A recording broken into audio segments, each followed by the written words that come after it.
Just kind of tell me a little bit about the path that you've taken to get to where you are today.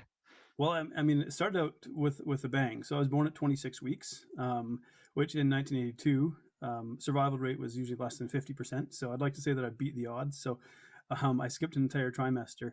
I was pretty lucky that my dad had the presence of mind to perform CPR with his pinky finger. I was born at home, almost born in the toilet. My mom thought she had to go to the bathroom at first.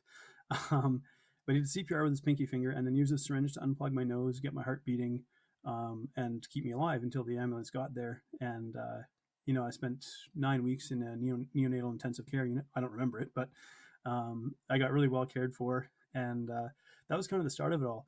Now that's kind of an interesting, I guess, start to the story because it kind of explains maybe some of my own behavior path. And so, because I was born early and I had to spend the first 2 months of my life like kind of living by myself in an incubator, which you don't normally do. I developed a fairly strong independent streak, and so from like my mom trying to feed me, apparently I'd clench the bottle of my teeth and I would like scoot over behind the curtain and literally try to feed myself. And so because people might look at my my resume and go, man, like why'd you do so many things? And ultimately, I think what it boils down to is I would start doing something, and at a certain point in time, I would go like, I just can't keep doing this. I'm gonna like pull my hair out or something. I'd be so bored with it. So when I went to university, I thought at first I was going to be a teacher. And so I thought, okay, well, I'll study chemistry because there's demand for science teachers, and biology is too easy, physics is too hard, so chemistry is middle of the road. That was like literally my logic, my 18-year-old logic. And then it turns out I got into nanotechnology research. I was going to go into doing a PhD actually. We were actually developing blue light emitting nanoparticles, but again, at that young age in my life, I was like, I can't stand the thought of working for somebody else for a pittance to get letters after my name that most people don't care about. And so I opted out of the PhD program and joined the Navy instead. I was like, I want to do something a little more exciting with my life. And so then I got into the marine engineering. The Navy is really cool, but the problem is they own you. They own your time, they own your life. You go when they say you go. It's okay when you're single, but I'm married to a wife from Australia, and she moved halfway around the world to live with me, and so that was not so kosher. So I came home one day and was like, well, why don't we start traveling the world? Because everyone buys a house and settles down, but we're going to do this differently. So we literally packed everything to a storage unit, hopped on a plane to Puerto Vallarta, went inland to Guadalajara, did a TEFL certification at the school down there, and then just started teaching down there. We thought we'd go for maybe 6 months, and that adventure ended up lasting 3 years and spanning 5 continents and a lot of countries around the globe. Um, Along the way, I living in South Africa, I was nearly beaten to death. I can talk about that relatively lightly now because I've done a lot of the work to move through trauma. It was almost 10 years ago now, but at the time, I was really not equipped to deal with. I mean, I don't know if any human being is actually equipped to deal with going through something like that. But basically, I was jumped by 4 guys, and yeah, they tried to beat me to death.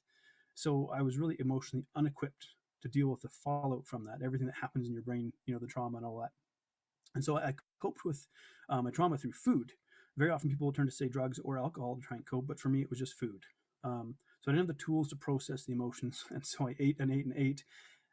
Also, being traumatized, my weight started to balloon, and I'm a former athlete, so it ultimately peaked at about 328 pounds, and I was so distressed about being in that physical condition that you won't find any pictures of me not at that weight, because I would literally threaten like physical violence to the camera, not to the person, but to the camera if someone was to take a photo of me, because I felt like so disconnected from who I had once been.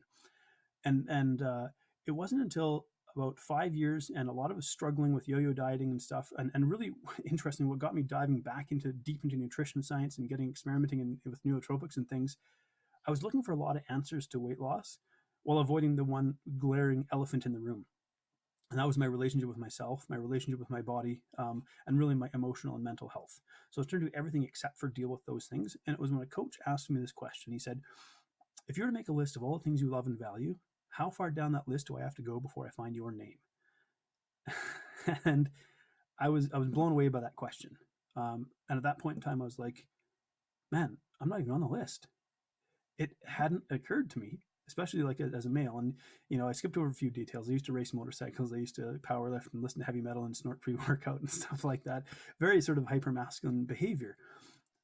It hadn't occurred to me that as a male, that I was actually allowed to love myself even a little bit, let alone be near the top of a list of things that I love and value.